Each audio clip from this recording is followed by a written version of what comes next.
کلم تارکت عینی، وہ کہتے ہیں یا رسول اللہ صلی اللہ علیہ وسلم آپ کا چہرہ انور ایسا ہے کہ میری آنکھ نے آج تک اتنا خوبصورت دیکھا ہی نہیں ہے۔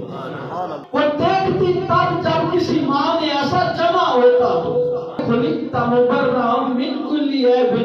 وہ کہتے ہیں یا رسول اللہ آپ ذات و صفات وہ ہے، یا رسول اللہ آپ ہر عیب سے پاک پیدا کیے گئے، یعنی اللہ تعالیٰ نے آپ کو بے عیب پیدا فرمایا۔ کیا ارشاد فرماتے ہیں کہ قد خلقت کما تشاء، وہ کہتے ہیں یا رسول اللہ صلی اللہ علیہ وسلم گویا اللہ تعالیٰ نے آپ کو آپ کی مرضی کے مطابق بنایا ہے۔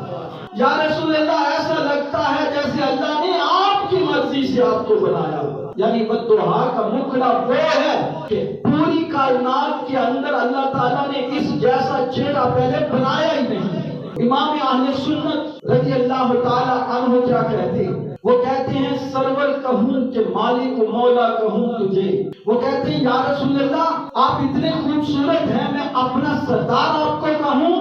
یا میں اپنا مالک آپ کو کہوں یا آپ کو مولا کہہ دوں؟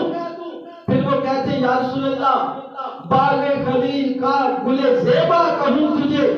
یا رسول اللہ حضرت ابراہیم علیہ السلام کے باغ کا میں ایک پھول کہوں تجھے، یعنی یا رسول اللہ میرا دل کرتا ہے میں اپنا سردار آپ کو کہہ دوں، کبھی میرا دل کرتا ہے میں اپنا آقا کہہ دوں، اور کبھی میرا دل کرتا ہے یا رسول اللہ میں آپ کو اپنا مالک کہہ لوں، مولا کہہ لوں، اور کبھی میرا دل کرتا ہے یا رسول اللہ میں آپ کو حضرت ابراہیم کے باغ کا ایک خوبصورت پھول آپ کو کہہ دوں۔ اور پھر کیا فرماتے ہیں؟ وہ فرماتے ہیں تیرے تو بس عیب تناہی سے ہیں بری،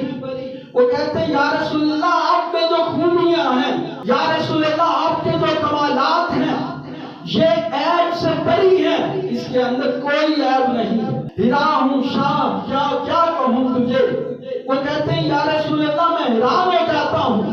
میں آپ کو اپنا مالک کہوں، میں آقا کہوں، کہ میں یا رسول اللہ آپ کو اپنا مولا کہوں، کہ میں حضرت ابراہیم کے باغ کا پھول کہوں، یا رسول اللہ آپ کی ذات تو وہ ذات ہے جس کے اندر کوئی عیب ہی نہیں، پھر میں حیران ہو جاتا ہوں آپ کو کیا کیا کہوں۔ لیکن رضا نے ختم سخن اس پر کر دیا، لیکن رضا نے ختم سخن اس پر کر دیا، وہ کہتے ہیں یا رسول اللہ میں اپنی بات کو بس اس بات پر ختم کر دیتا ہوں، خالق کا بندہ کہوں کہ خالق کا آقا کہوں تجھے، یا رسول اللہ میں بس یہی کہتا ہوں کہ تو وہ محبوب ہے جو اپنے مالک کا، اپنے جو خلق کو پیدا کرنے والا ہے اس کا تو بندہ ہے، لیکن جو مخلوق ہے ان کا تو آقا بھی ہے اور مولا بھی ہے۔